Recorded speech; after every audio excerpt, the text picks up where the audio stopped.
God morgen. Good morning and welcome. My name is Kari Dorer. I had the opportunity to meet a number of you already, but for those of you who don't know me, I am your conference chair.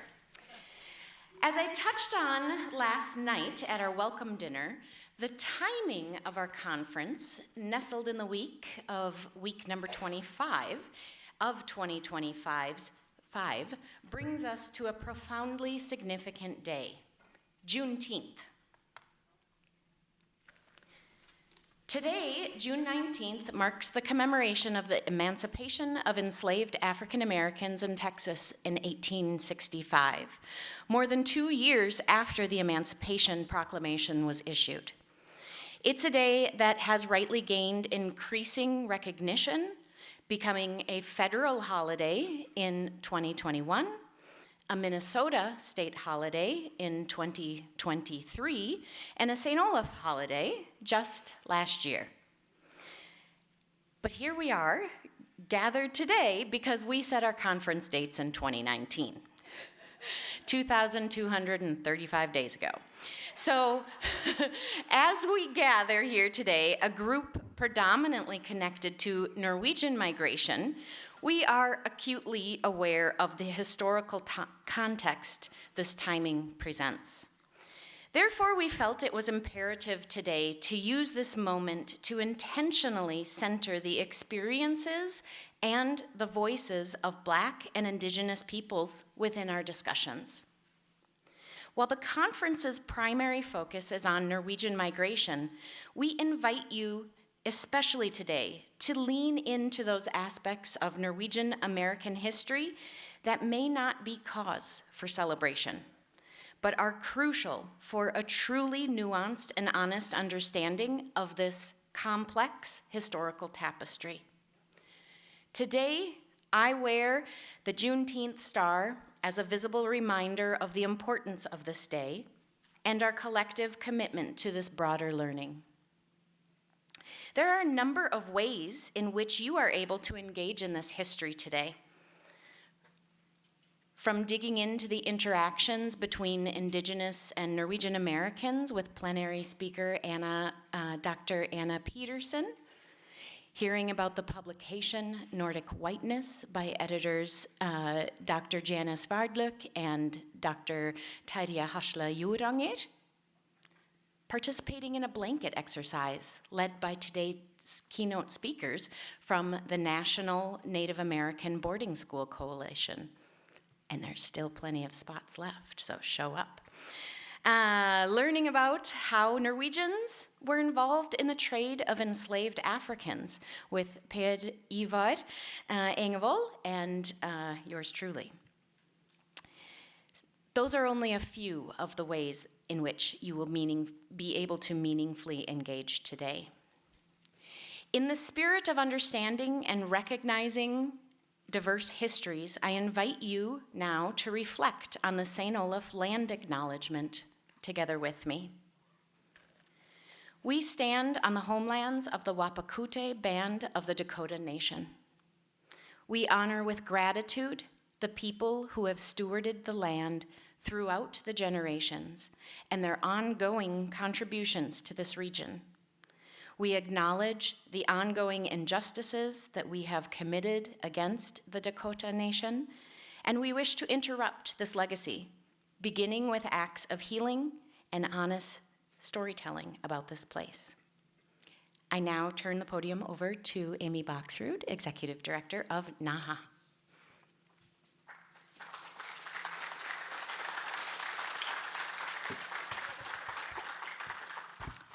Good morning. Good morning. It's so exciting to see you all here today. All this planning, you make it all worthwhile. So, on behalf of the Norwegian American Historical Association, I also want to warmly welcome you. And as I said at last night's concert, some of you were there, whether you crossed an ocean to be here or you just crossed town, it means a lot to have you here, so thank you.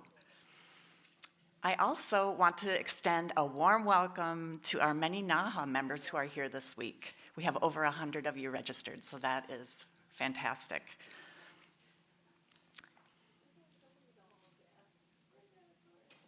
So thanks for joining us, all of you, in helping us as we continue to commemorate NAHA's centennial year. In looking toward the second century of collecting, preserving, and interpreting Norwegian American history, NAHA has developed a new migration statement. This is something our staff and board have worked on together, and in developing the statement, we wanted to create something unique to our organization, especially since Norwegian immigrants claimed land and settled throughout North America. So, we need, oh, you've got the, sorry, the big unveiling here. There we go. The Norwegian American Historical Association remembers that Norwegians, including many of our own members' ancestors, joined the wave of immigrants entering North America from the mid-1800s. They settled on land where indigenous peoples had long lived and were being removed, largely through fraudulent government processes. NAHA recognizes that immigrants and their heirs have benefited from, and indigenous peoples have paid heavily for that displacement. Committed to understanding that immigrant experience, NAHA pledges to make indigenous peoples more visible in our stories and more central to our understanding of Norwegian and North American history. So one of the great pleasures of working on this Crossings project has been connecting with organizations across the continent and across the Atlantic. And now I have the pleasure of introducing Terje Joranger, who has been heavily involved in crossings, both in Norway and internationally. So Terje Mikkel Hasle Joranger is research director at the Norwegian Emigrant Museum and professor of history at the University of Inland Norway in Hamar. He's active in both NAHA and NAHA Norge. He serves on the NAHA Publications Committee, and he is editor of Norwegian American Essays, published by NAHA Norway. So help me in welcoming Terje, who will tell us a bit more about the Crossings Project.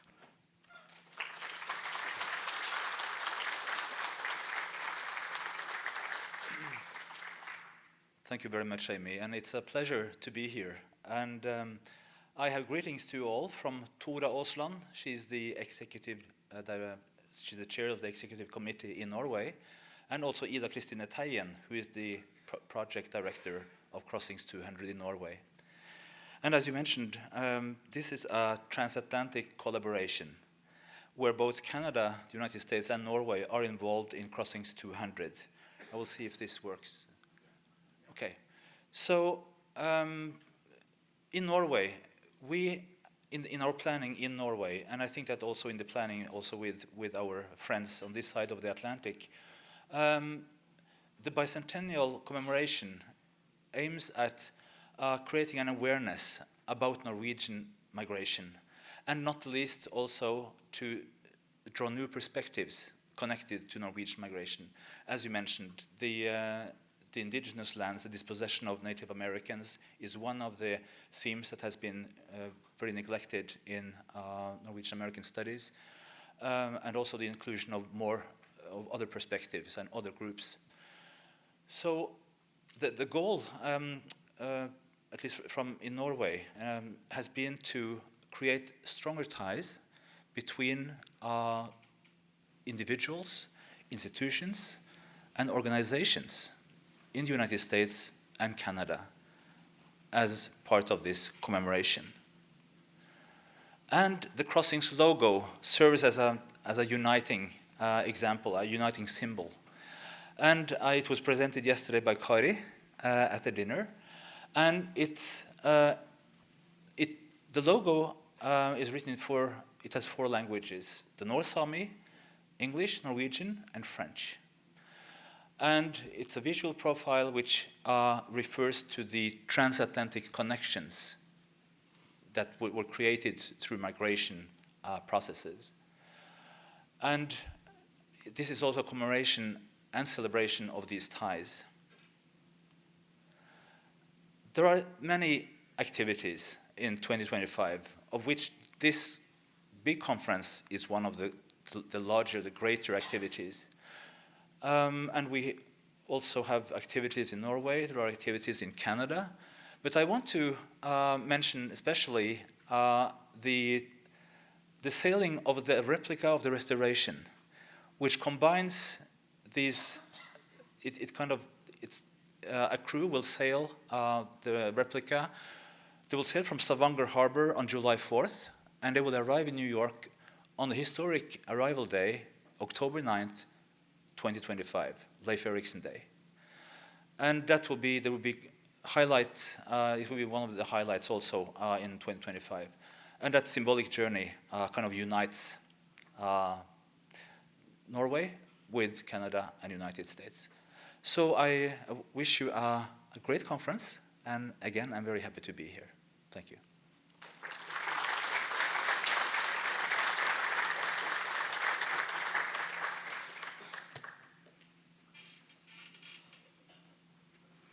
Hello.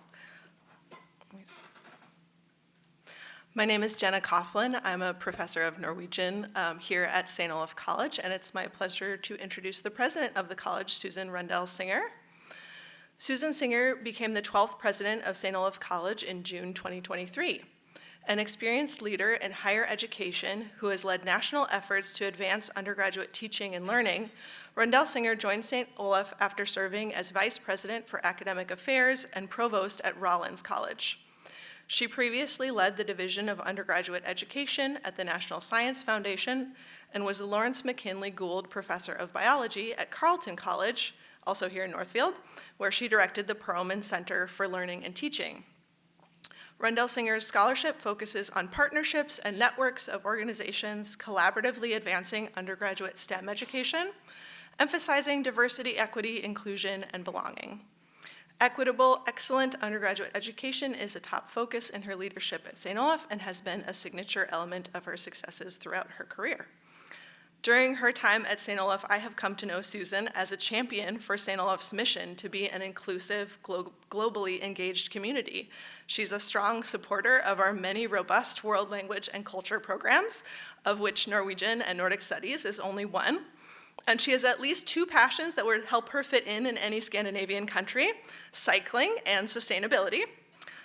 Her commitment to sustainability is an organic outgrowth of her disciplinary expertise in plant biology. See what I did there? Organic outgrowth. And as a fellow sustainability enthusiast, I don't think she would mind if I invited you to notice our many sustainability initiatives on campus, such as the wind turbine, Big Oli, we call it. And please remember to dispose of your waste in the correct receptacle. Those of you coming from Norway will know that green is for food waste, so that will feel familiar to you. Thank you so much, Susan, for being here to welcome our guests to this historic conference.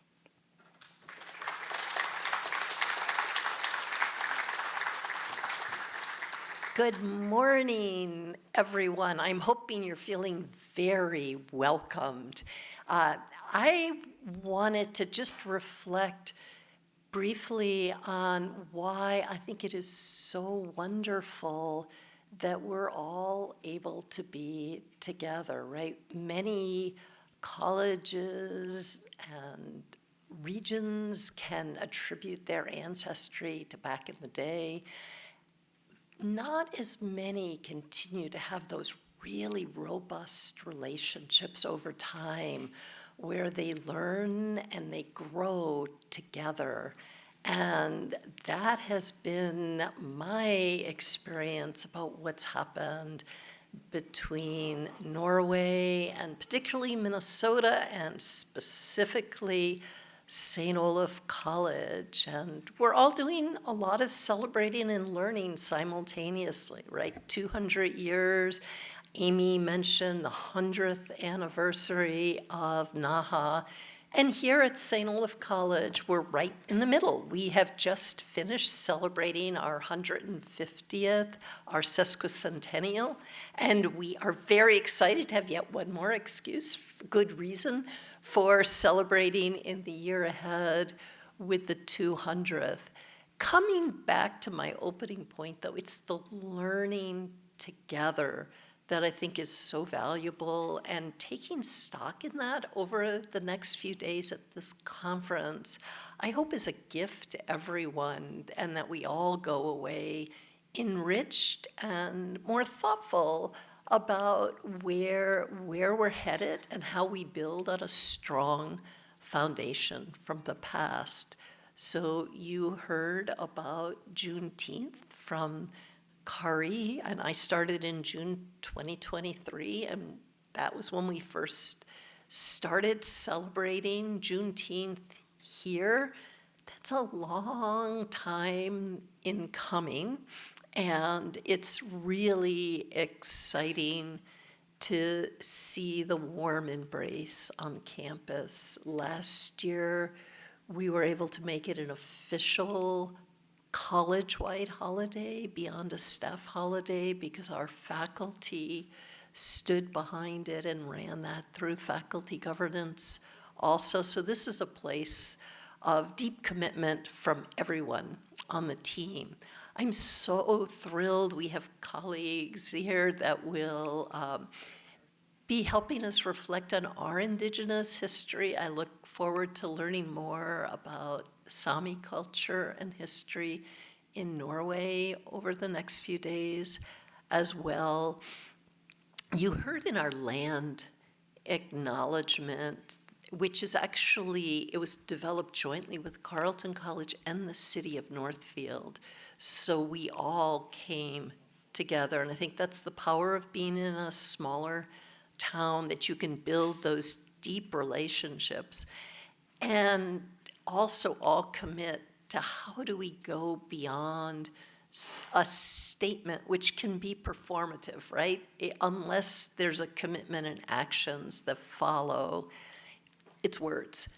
So we're working towards that, and I think the healing acts and honest storytelling are the path forward. We have a group of faculty and staff working on a storytelling edited volume, and I'm encouraged. Last year we started on the enrollment and financial aid side at St. Olaf with an indigenous affordability promise for any student with Indigenous heritage to be able to come to St. Olaf. We started with the state of Minnesota, and in the coming year, we're going to be able to extend that to the United States, knowing and acknowledging that the border between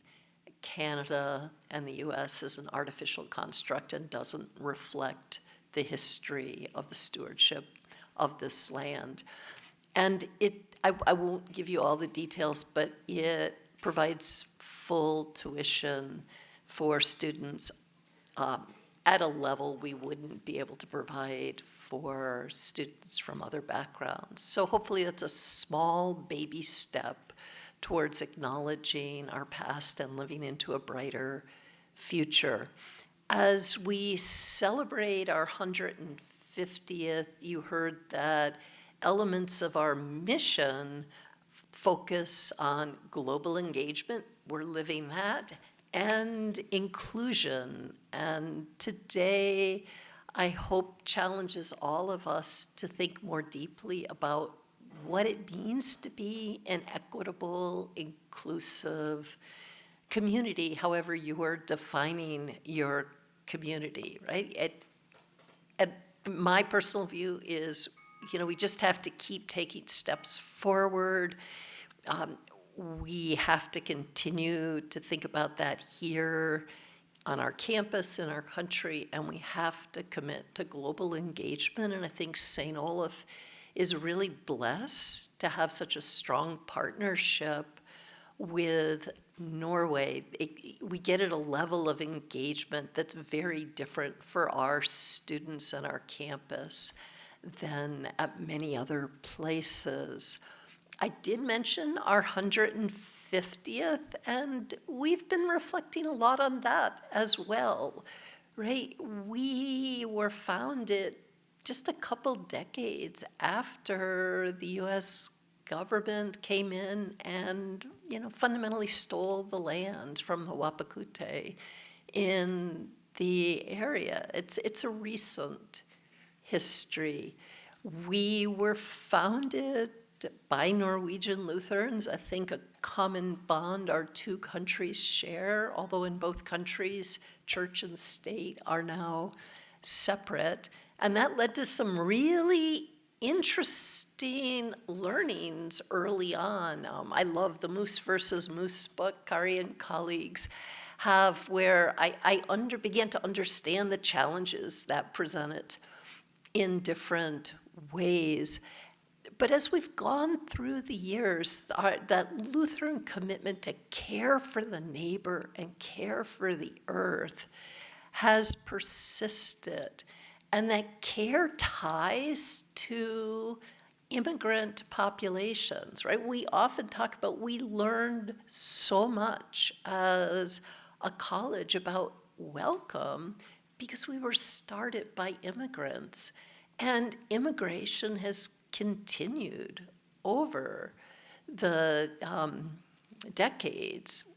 We were quite open, and we continue to learn, but welcoming the Hmong community when there was a very large Hmong immigration, the Somali immigrants, we have Latinos on campus, and how do you continue to be an institution that builds on a robust heritage and is welcoming to everyone? It's a real challenge, and I think taking moments to step back and really think hard about your heritage and what the enduring threads of that heritage are is incredibly important. And for me, that's one of the amazing things that's going to come out of the rest of the convenings at this conference. So I hope you enjoy, and I also hope you take time to engage with each other and think deeply. So welcome to St. Olaf, and welcome to the Crossings and Connections Conference.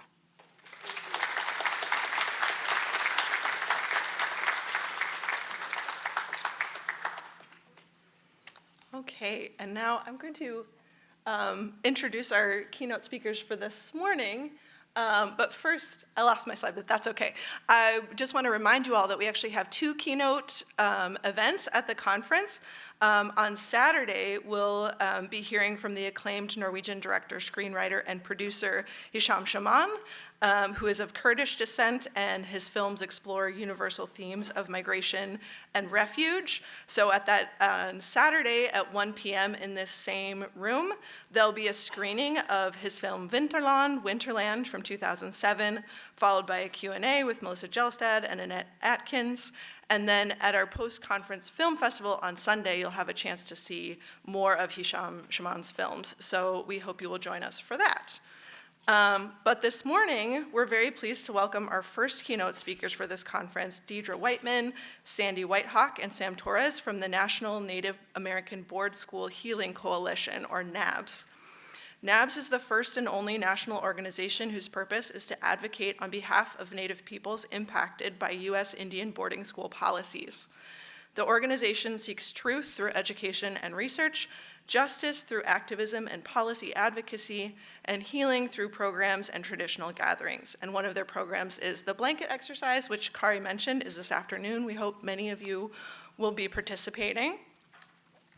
So to introduce them individually, Deidre Whiteman is the Director of Research and Education at NABS.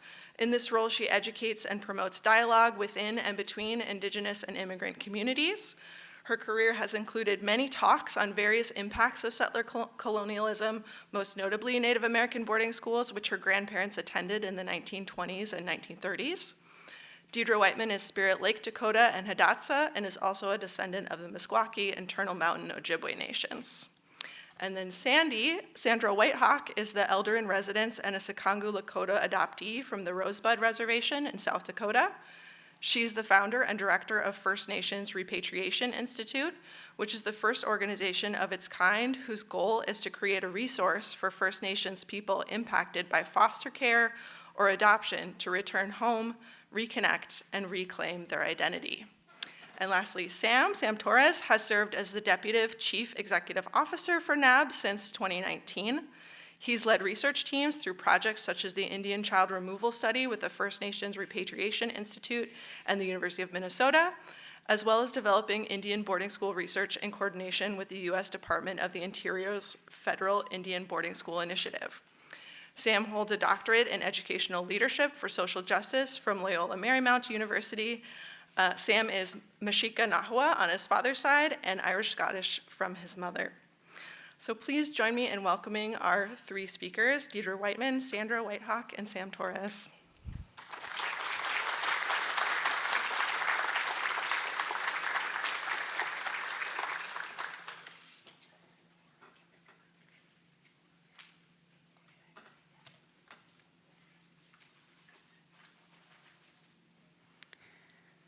Hihani washte, chante washte nape chizapie, washichu ia Deidre Whiteman imakiapie, Dakota ia tate wakawi imakiapie.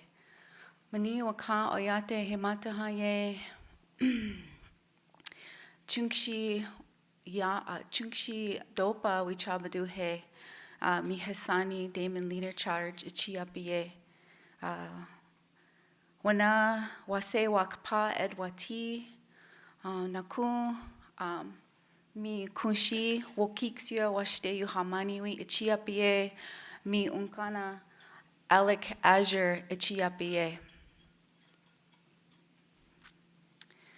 So I just introduced you all in my language, Dakota. My name is Deidre Whiteman. My Dakota name is Tate Wakawi. I am from the Spirit Lake Dakota Nation. I'm also a Hidatsa. I am a descendant of the Meskwaki and Turtle Mountain Band of Ojibwe Nations. And I also in my language, I let you know that I live in Vermilion, South Dakota. I am a mother of 4 children, and my partner, his name is Damon Leader Charge. And so for me, when I introduce myself, I like to represent my community, where I come from, who I am as a Dakota, but also what's most important to me, especially in the work that I do, is to share and remember my ancestors, in particular my grandparents. So on the screen, on the right side is my grandmother, her name is Wokiksuya, and on the left side is my grandfather, his name is Alec. And they both attended boarding schools in the 1920s and the 1930s.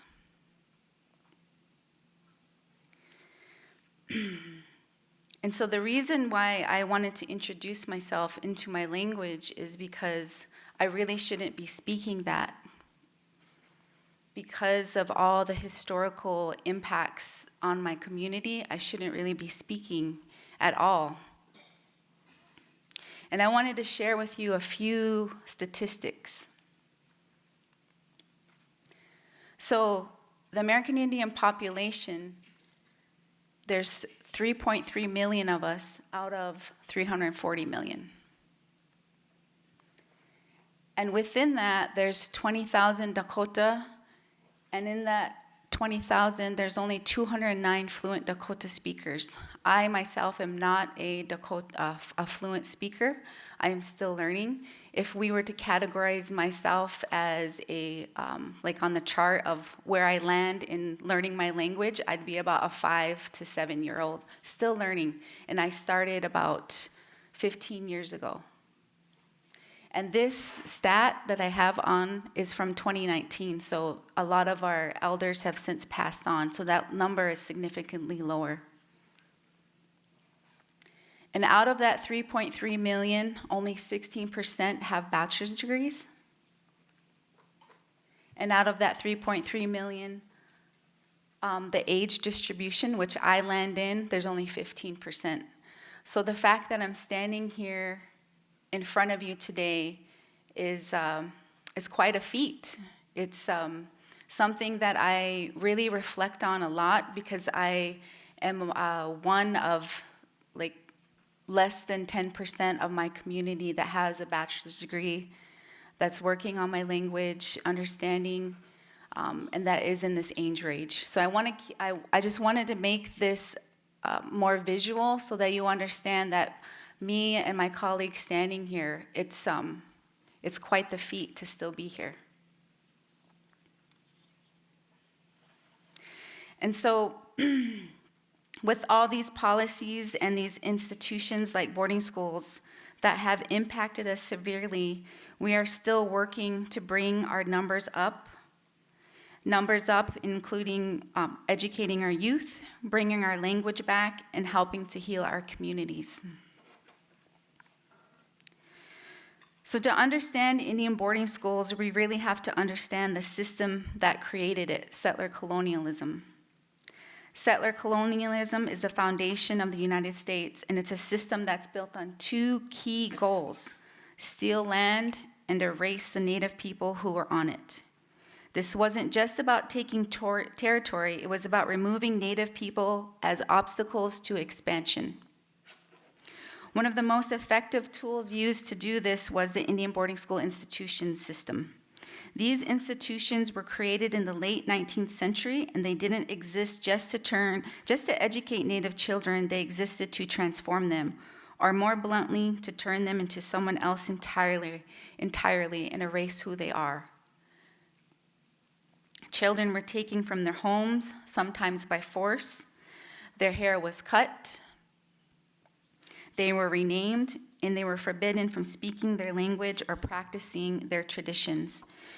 One of the well-known mottos that came from this era was Captain Richard Pratt. And he said that the goal was to kill the Indian and save the man. And there's something I want to really make sure that you all understand, that these schools changed over time. Some evolved. But just because some things changed doesn't mean we forget its origins. And its origins were to erase who we are as Indigenous people. The goal at the start of these institutions was very clear: to change who we are, erase who we are, and then as that system evolved, it carried with it the deep harm of its foundation. And we can't let the evolution of these institutions erase why they were created in the first place. We have to hold both things, the harm and the full truth. So what happened at these schools didn't stay there. The trauma came home. Children who were never hugged grew into adults who didn't know how to parent, and children who were told their culture was shameful grew up feeling unworthy. The ripple effects reached every corner of our communities. I see it in my own family. Substance abuse, sexual abuse, violence, and silence. A disconnect between generations that's hard to name, but even harder to ignore. And I know I'm not alone. Across Native communities, people are still living with the aftershocks of these boarding school institutions. And when I showed that picture of those two pictures of my grandparents, to me, those pictures aren't just, good times. I also remember like how in my family, the impacts of these institutions and these systems created a very disconnect within my own family. And I wanted to share those pictures as well because they also show a happy time, because my grandparents experienced some really harsh realities. And I know how, for me as the granddaughter, I'm learning to come to terms with that, but also heal in my own family. It's tempting to look at these boarding schools as something that ended, but their impact is still here. And if we're not careful, we'll replicate the same harms in new ways. Through education systems that ignore Native knowledge, child welfare systems that remove Native children, and health systems that misunderstand Native trauma. We can't address these issues unless we remember how these systems were built. Boarding schools may have evolved, but they were born from an institution meant to erase us, and that's why this context matters. We can't solve modern-day problems without understanding their roots, and if we forget where these institutions came from, we risk repeating the same logic that Native people need to be fixed, changed, or saved.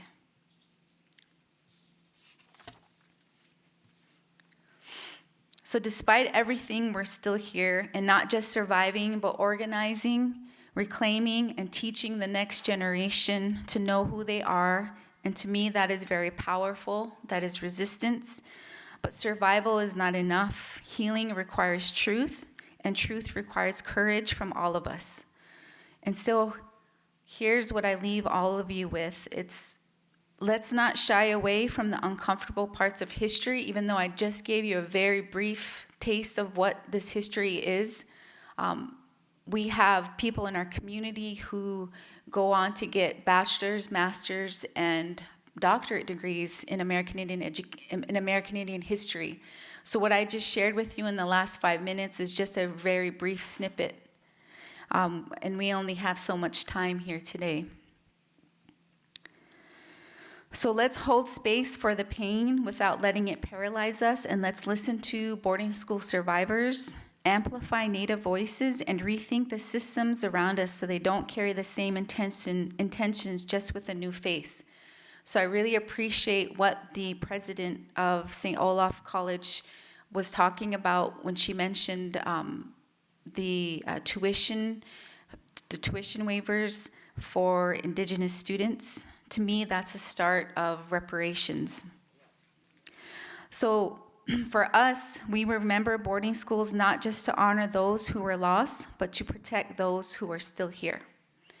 And with that, Pidamiaye. Thank you.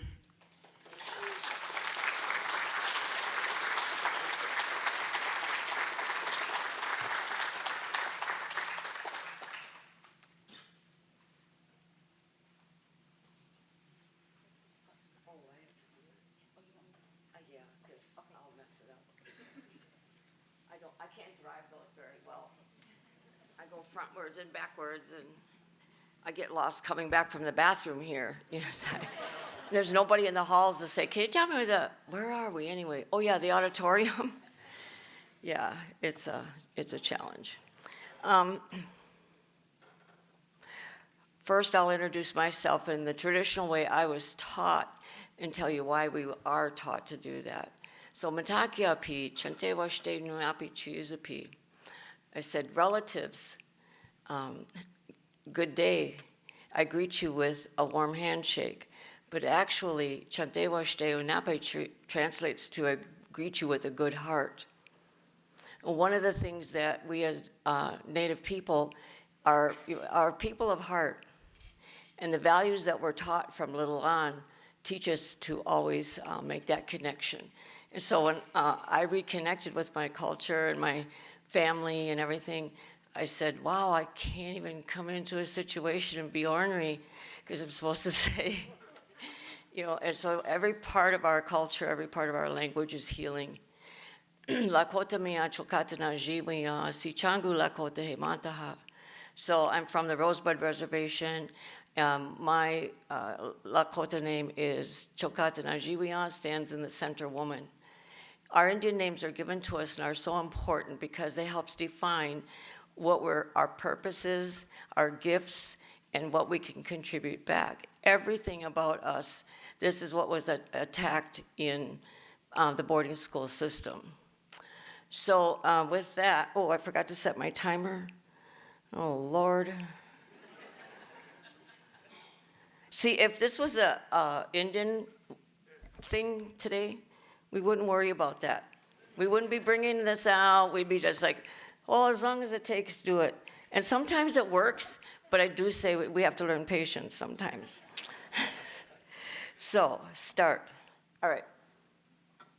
I'm usually in front. I'm usually in the front of those, got a thing, but Deidre mentioned the truth.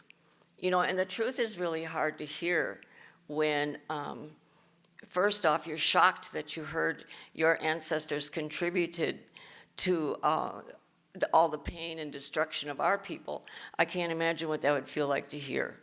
So we don't share this with you to make you feel bad. I mean, I think feeling bad is a natural response to what you hear.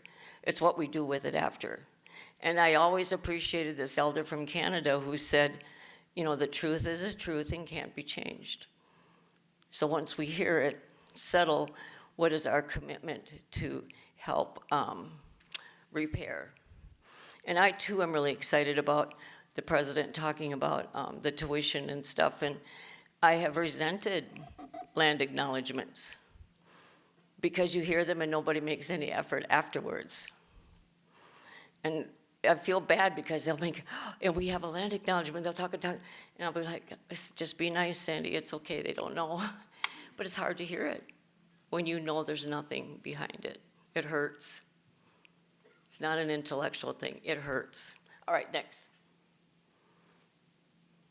So this is the most common picture of boarding school.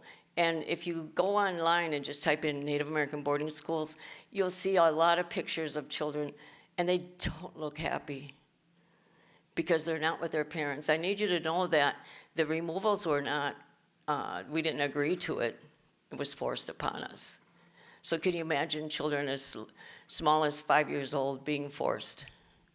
And then getting to a place where they're stripped, their clothes are taken from them, anything the parents may have sent with them, and then immediately, in many cases, beaten. Now, people want to say that, well, in the 60s it changed. Not much. Because I know people who went to school in the 60s, and we've heard those experiences. Next. But it was really a policy. So the impact, I look at it as it has those different, individual, family, and what it had on us is a lasting events that I want you to think about. Deidre mentioned it briefly, that imagine growing up, age 5 to maybe 17, never ever seeing another Native person other than the kids, never holding a newborn baby. You weren't taught, you didn't experience it, because how do we learn about being a parent, right? We've watched our family, and we still, still doesn't know how to do it, because you can go to Barnes & Noble and there's a whole bunch of books in there on how to raise children. But we had a system. I always say we were the originators of child development, because we had rites of passage and we understood things change as you age. And that helped our children assume their place in the community. But it just is one loss, one devastating loss that we are still resonating with today. But the self-esteem and not knowing how. So it impacts us today by, next. Oh, I want to say this quickly. So they put a lot of work into destroying us. The federal dollars were given to churches. When I first found that out, I thought, what happened to church and state separation, right? But they were, and things were built and it happened. But one of the hardest things, well, I guess not for myself, I've heard a lot worse, but I'll just share this. In Hannahville, Michigan, the Potawatomi community is a small community.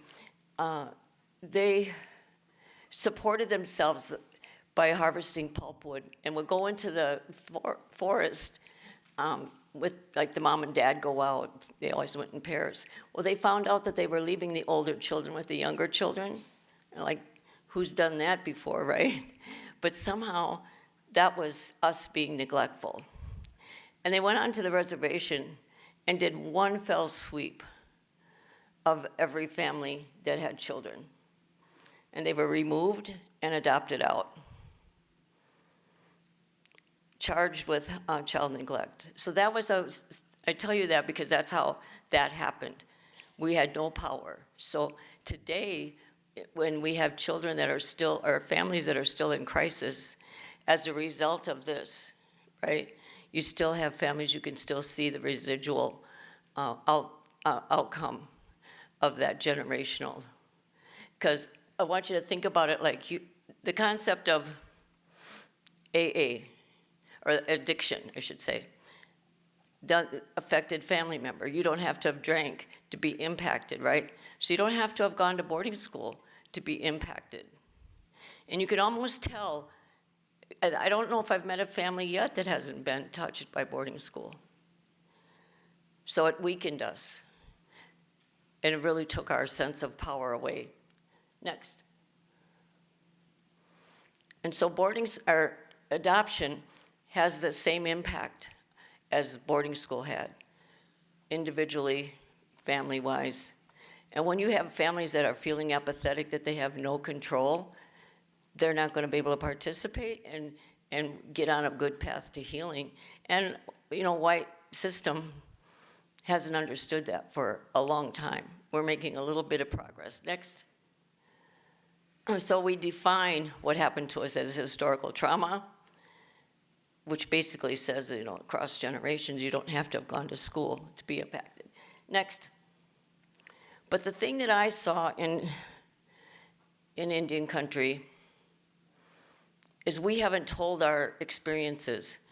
Our precious elders who are still with us, who've attended and who've been sexually violated, physically violated, starved, beaten on the regular, and having anybody there to nurture you. So that, during those developmental years, just imagine what that does. And that happened to thousands and thousands and thousands of us. So my work has been to help create community events, because what happened to us was what we call a collective wound. So we need collective healing events where we bring everyone together. Next. Oh, hey, I could read that right there. Okay, real quickly, we did a survey. I said the courts need to hear what happened to us when they're trying to terminate parental rights. So next, we did a study, and here's what we found out.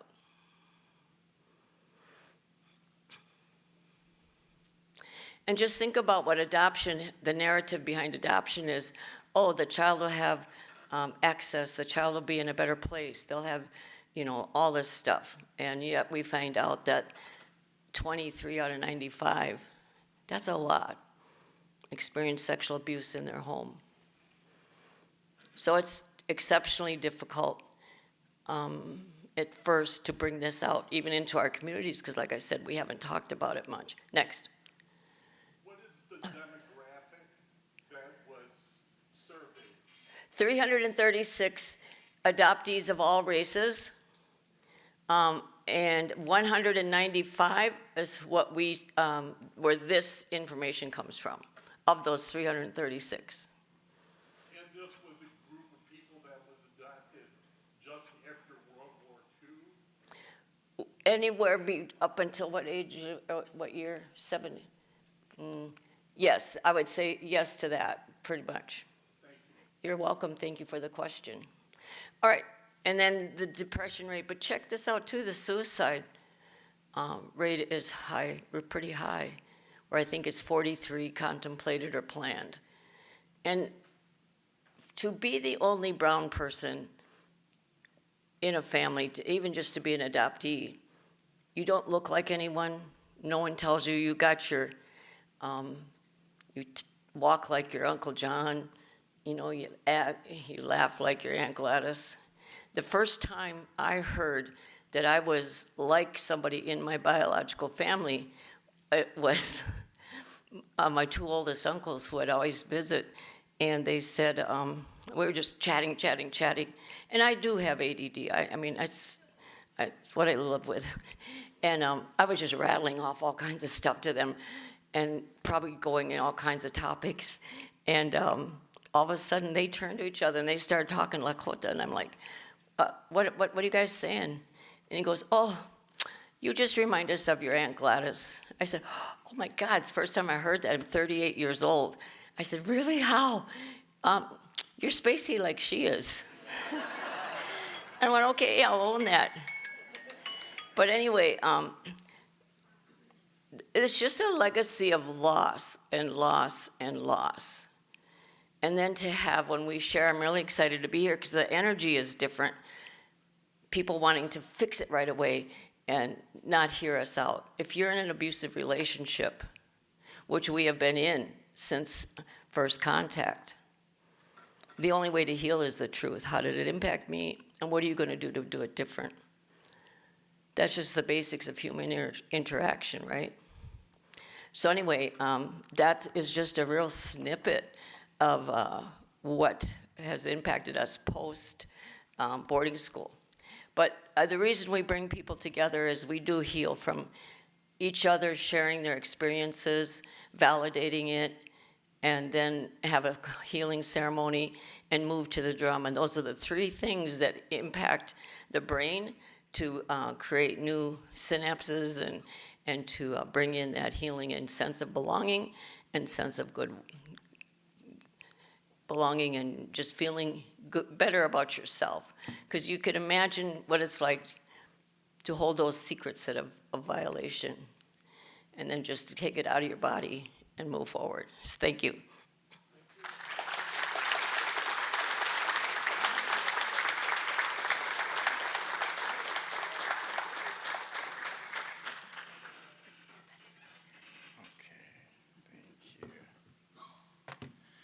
Shimo panolti, wanqualito nali na notoka Samuel, omesipactli, nanehuali Zacatecas, Iwan El Paso, Iwan Los Angeles. Good morning, welcome, good day to each of you, relatives. My name is Dr. Samuel Torres. You can call me Sam. But I was shared, what was shared with me when I earned my doctorate from my grandparents was, when you greet a relative, of course, remember to be humble, right? You're still one of us. But when you go out and you're sharing about our stories, don't twist the humility in a way where you're put that aside. When you introduce yourself with those achievements, we're standing with you because you're here because of what we've gone through. And so when I introduce myself to you in my language, when I share my name with you, both the name that my parents gave me when I was born, Samuel, and also the name that I receive based on the celestial, the astrological energies, the day in which I was born, the moment in which I was born, Omesipactli, the duality of the assertive energies from the crocodile, which is a sacred being and relative to my people. I am Mexica, I'm Nahua, indigenous Mexican, born and raised in Southern California. My relatives, most of which come from Zacatecas, Mexico, have experienced a similar kind of assimilation and epistemic and physical violence that we have been discussing to this point. And I'm grateful that we have been invited to share a bit about our story, a bit about the, yes, historical impacts and ongoing consequences, but also the living and ongoing legacy and consequences that don't just impact indigenous native people, but that impact all of us and the systems that we are both affected by and in some cases further and sometimes entangled with the complicity of those institutions. So what I'd like to share is really a bit about the work of NABS, but also just to kind of offer an invitation of continued learning. We do make a lot of appearances at conferences. It's something that we feel is an important contribution to a collective learning and growing moment. And I really appreciate what my unchi, my dear relative, grandmother, auntie, just mentor, and just beautiful relative that I get to call my family, Sandy, who shared that we don't have to be in a place of responding to how am I fixing it right now? What do I need to do to fix it?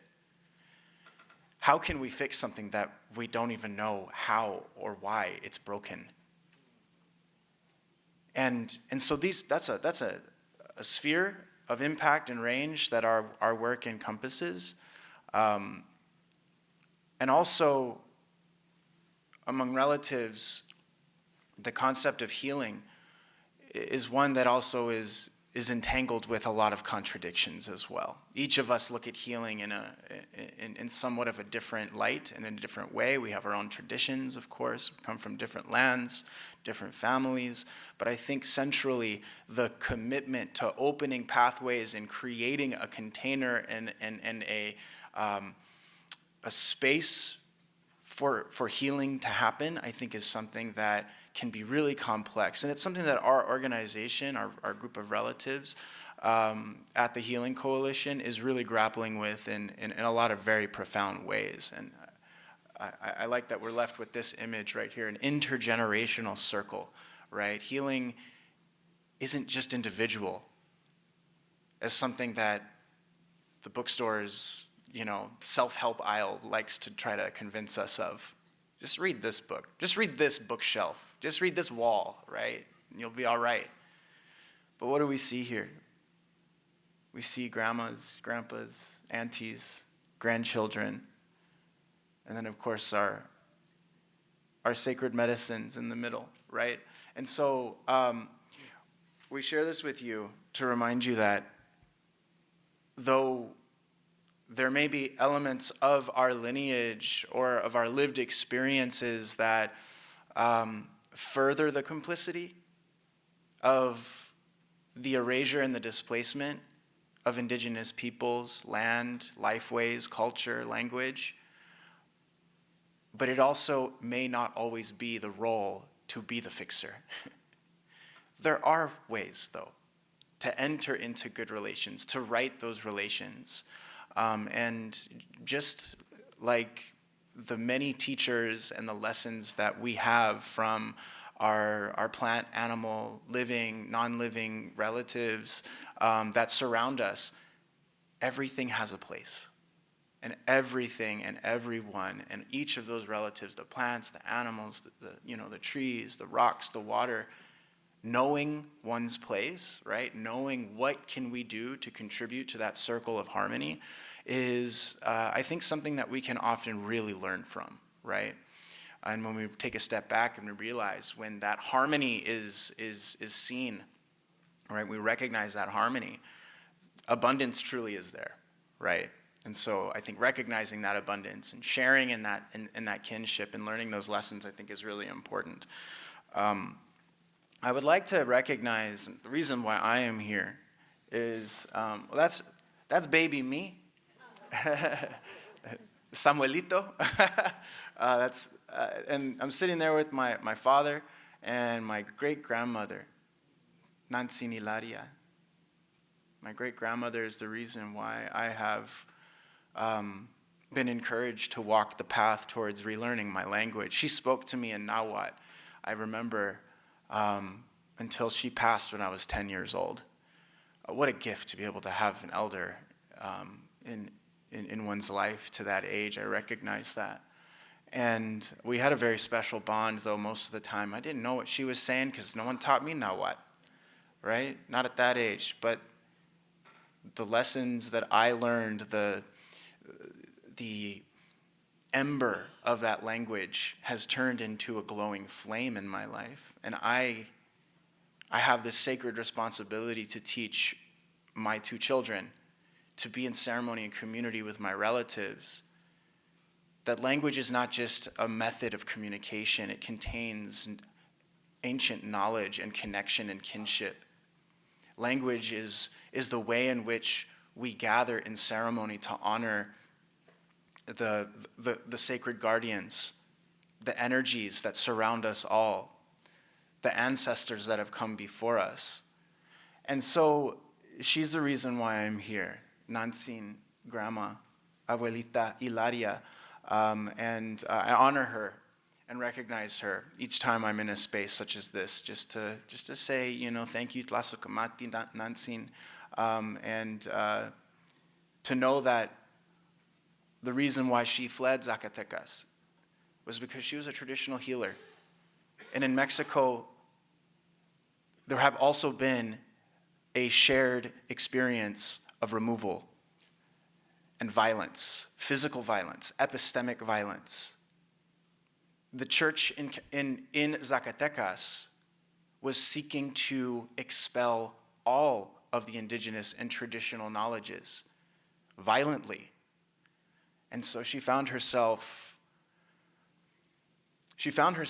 needing to move to a place of safety for her children. We all want the best for our children.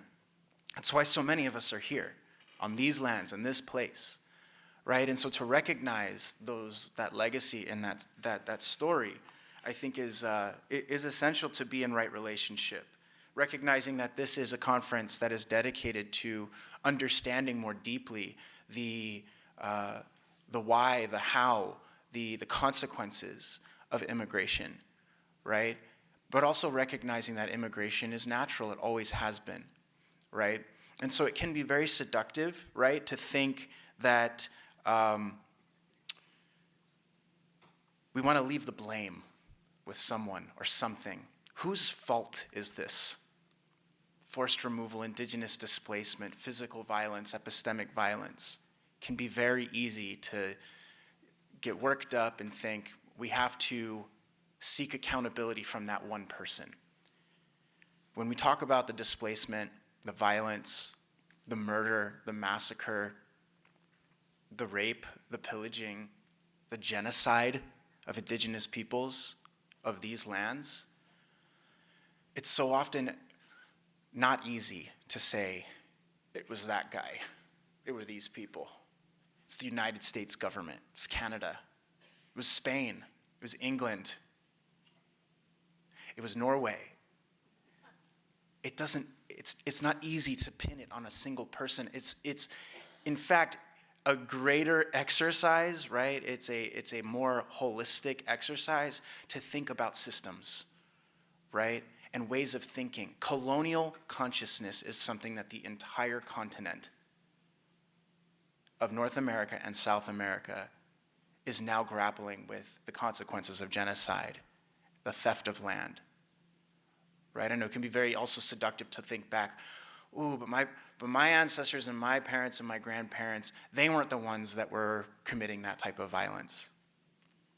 They weren't the ones that were doing the murder. They weren't the ones that were doing the pillaging. But that could be a convenient escapism. When we look at the differences and the similarities between physical violence and epistemic violence, that epistemic violence, it's like the air that we're breathing in right now. Right? You can't hold your breath forever. But we can seek to try to filter that air, right? To contribute to ways in which we are reimagining what right relationship looks like. And so this opportunity to be in discussion and dialogue together, to do a collective learning, is an invitation to think critically and to think deeply about what are the areas of contribution that I can make? What's my place? What's my privilege? And how can I exercise that privilege in a way that creates a more balanced and harmonious relationship? Environments and a container that opens up possibilities for repair. Because we're still healing, all of us, but particularly those of us within the lands that we call our ancestral homelands. There's a lot that we're reeling from. We're still reeling from things that have happened not just 500 years ago, not just 100 years ago. We're talking about violence that continues to impact us to this day. And so with that, I have a couple of really, I do have a lot of information here to share with you, but I'm going to pause. I'm going to go pretty quickly, but we have a lot of these resources on our website, and I do invite you to continue that learning moment and to go to boardingschoolhealing.org. But just a bit about the work of the Healing Coalition. We're seeking to create and further a movement that is based on three main pillars: truth, that we've heard a bit about today; accountability and justice, which is something that can help put us better in a harmonious and balanced, in a right relationship; and healing. And I'm glad when she shared a little bit about that sort of collective healing. That consciousness of collective healing is really important. That move away from individualism towards collectivism is something that if we go deep into our ancestry, all of us in here, we wouldn't have to go far to find our ancestors that believed in collectivism. We would not have to go far to find our ancestors who remember and know about our indigenous practices.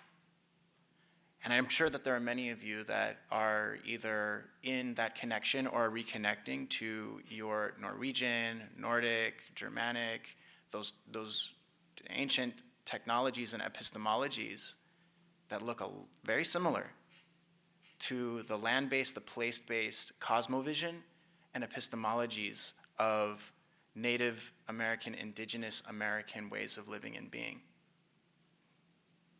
And I encourage folks to go there because the colonial consciousness, it's so pervasive.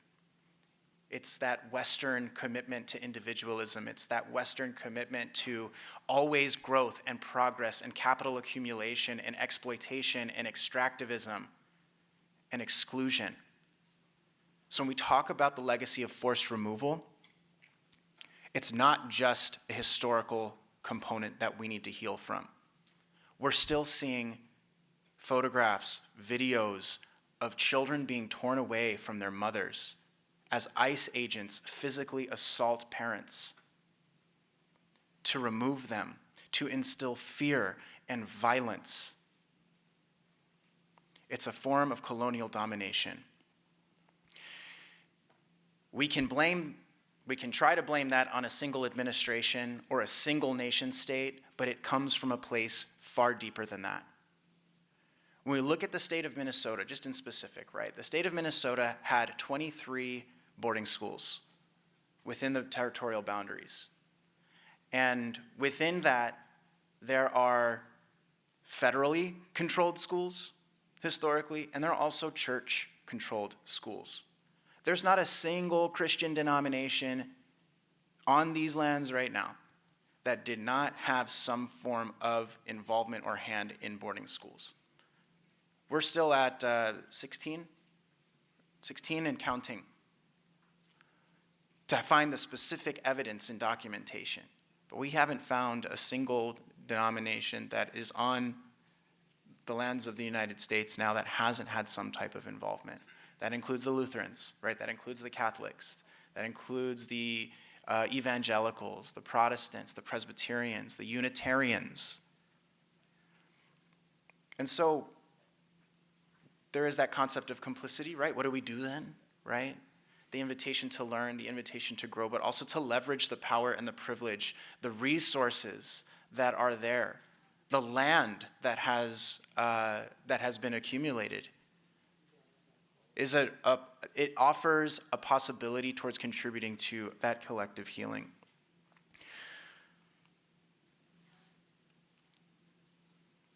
So you're just going to have to read that real quick.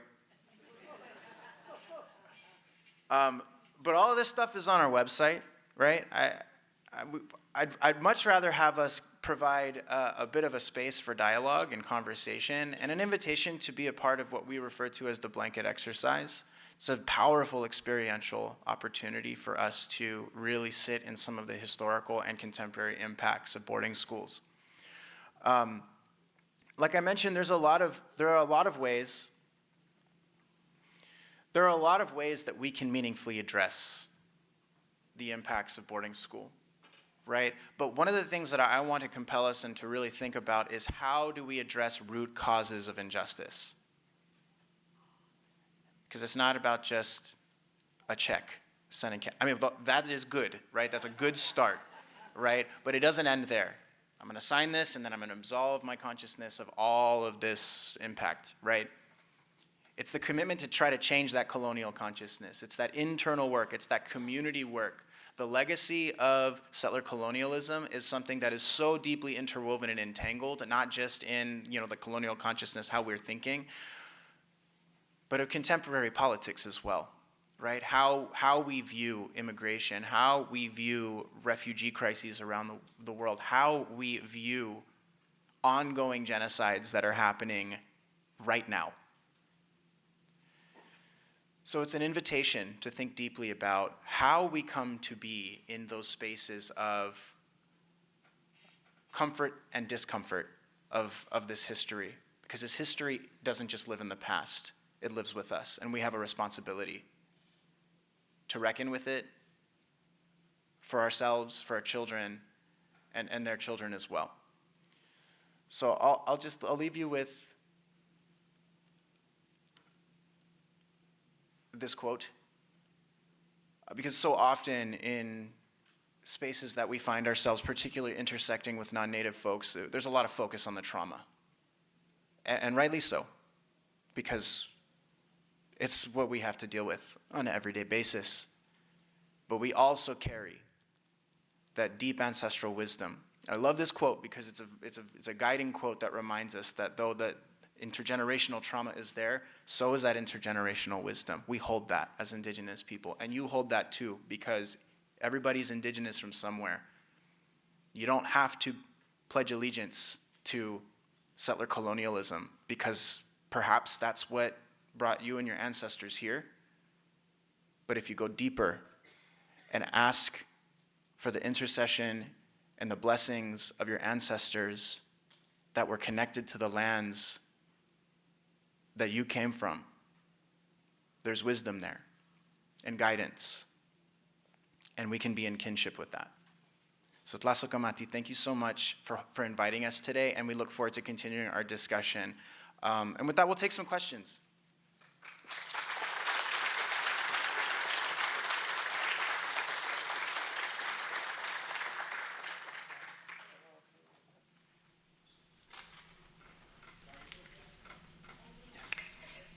So I know that the term Indians definitely, so Native American is the correct term. I also have heard First Nation. So I just wanted you to help me out with that. Oh, sure. Actually, no. The term Indian is something that I think is, it's so often misunderstood. Sometimes, particularly, we get this in like non-native spaces, they're like, is that the wrong thing to say? Because aren't Indians from India? And, that's partially true. Well, that is true, of course. Indians are from India. But if you look at Christopher Columbus's journal entries, which I recommend everybody do that. First of all, be warned, they're very violent, right? He's talking about Indigenous people as property and slaves and as an opportunity for exploitation. But when he met the Indigenous people in the Caribbean, in the Bahamas, he referred to them as in Dios, or in God. These are people in God. And so think of that like epistemological shift. These are sacred people. These are sacred beings. Now, again, that colonial consciousness got the best of him when he was thinking about land and power and greed and position. So Indios, Indian, is kind of a term that was seen, I think, historically, at least in that moment to him, as something that was a deep place of honor. For us and our relatives, American Indian is a federal recognized term, right? There are treaty implications to American Indian, Alaska Native, Native Hawaiian. And so you hear folks Native people talking to each other as Indian all the time, right? And it's something that happens, right? But I'd say Native American is probably, the most, PC, safest, right? Yeah, it's a way of doing it. Indigenous also. First Nations is in Canada specifically, again, treaty protected. Native American, American Indian, Alaska Native in the US and Alaska. And Indigenous is, probably the broadest one. So I guess my question was, what's the honorable thing to say to you?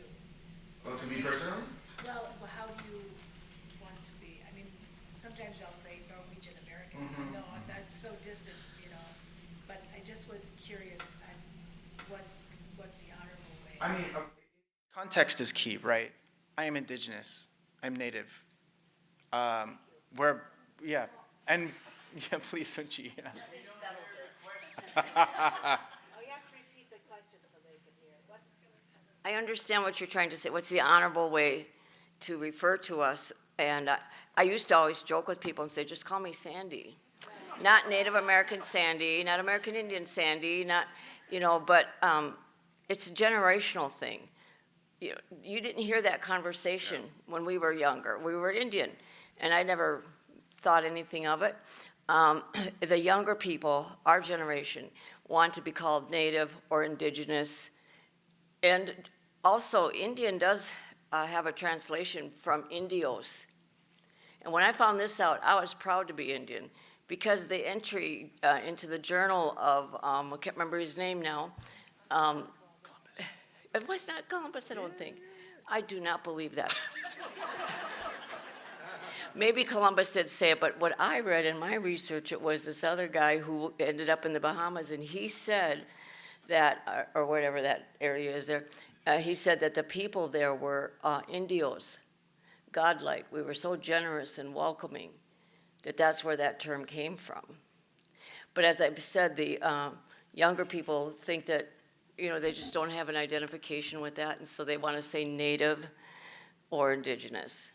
And us older people go, okay, we won't be here, so you should refer to it how you want to. So you'll find just differing things.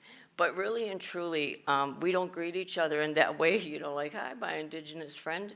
And when you meet someone, it is just courteous to be, hi, it's really nice to meet you.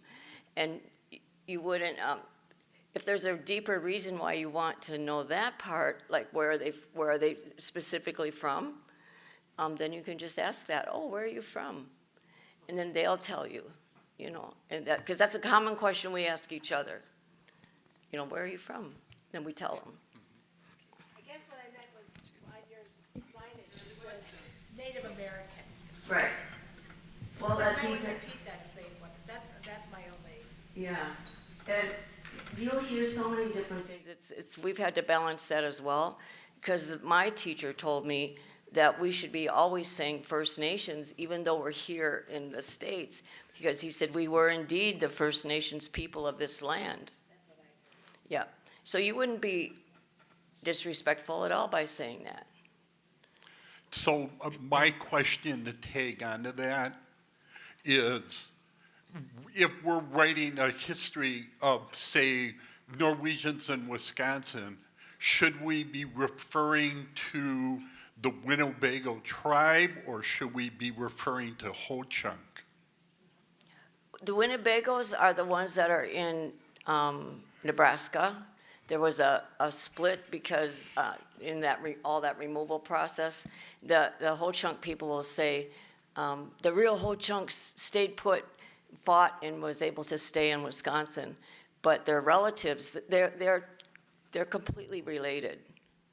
So depending on who you're referring to, where area you're referring to, but yeah, and Winnebago was a name that they never called themselves as that. They called themselves Ho-Chunk.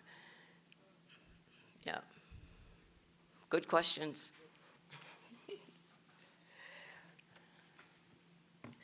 I'll just add that it's important to recognize that there's nearly 600 federally recognized tribes. And so when you're talking to somebody and you're like, oh, are you, like, where are you from? Or who, are you Indian? Are you native? Like, I'm Mexica, right? That's who I am. That's where I come from, right? And so if you want to be specific and accurate, you can ask someone, where they're from, where their tribe, who their tribe is, and where they come from. And I think that's like Sandy said, that's the best way of doing it. Yeah, just asking.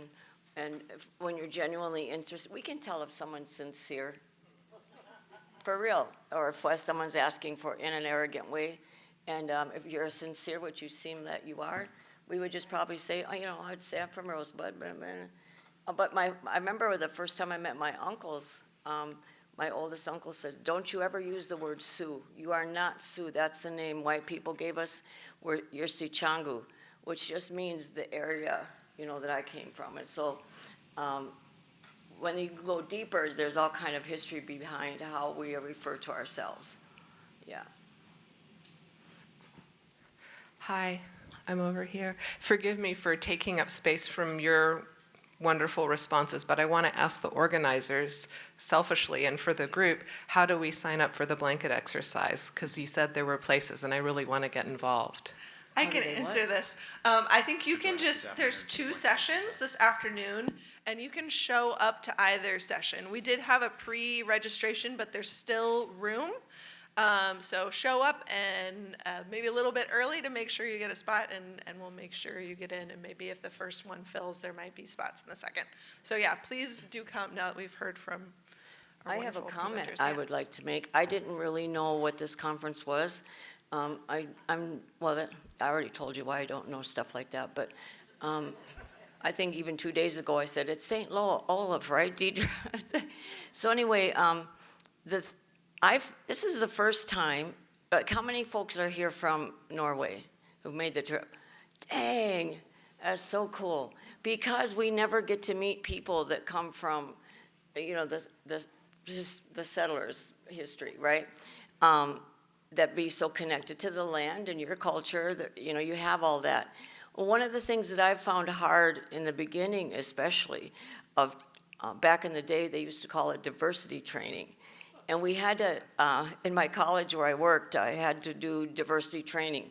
And I said, what's diversity training? Geez. So we made it up, and every time, and we had to present to people that were getting recertified to be instructors from high school to college. So we had this wide range of people. And I was started saying, this history and your ancestors, my ancestors, and then all of a sudden this guy just slams his fist on the table and goes, you stop saying my ancestors. Yeah, he goes, those were not my ancestors. And I said, well, they're not mine. That's exactly what I said. I go, they're not mine, so who do you suppose they were? And he couldn't answer, but you know what I thought of is I was sharing all this cultural information, talking, and he probably didn't have any understanding of where he truly comes from and who he is. So I called it an ancestral void. And I know what that feels like, to not know where you come from as a displaced person through adoption. You're American. Well, what does that mean? And there's not everything, and he mentioned it slightly when he talked about everyone's indigenous from somewhere. So there were cultural norms, expectation of however you call Norwegians. And that was lost. When those settlers came, they left everything. So, and they carried out what was done to them. And I think that's part of why, with no healing, they nearly set up a theocracy. There are all kinds of things that they brought with them that were pain, unresolved grief and pain. And then we've just hung in there and made it what we could make it. But I'm so excited that you're here. I do want to say welcome. This area was historically Dakota territory.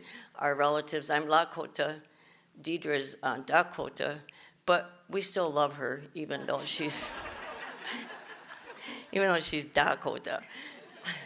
We like to tease each other as Indian people. We always got jokes on each other.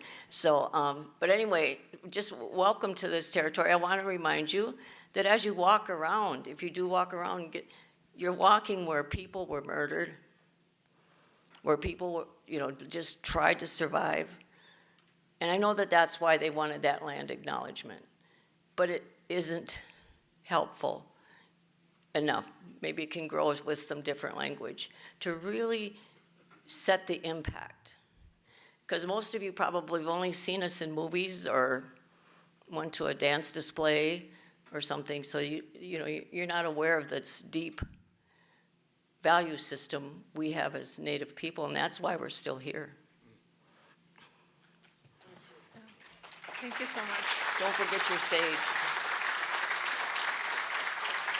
I think Did that's you want a more questions? wonderful note to end on, I think, actually. Yeah, and so we do have a coffee break now. It'll be back over in Bunt Rock. Someone correct me if I'm wrong. And then, yes, we'll have our presenters with us this afternoon for the blanket exercise. So, yeah, thank you for coming, and, yeah, enjoy your day.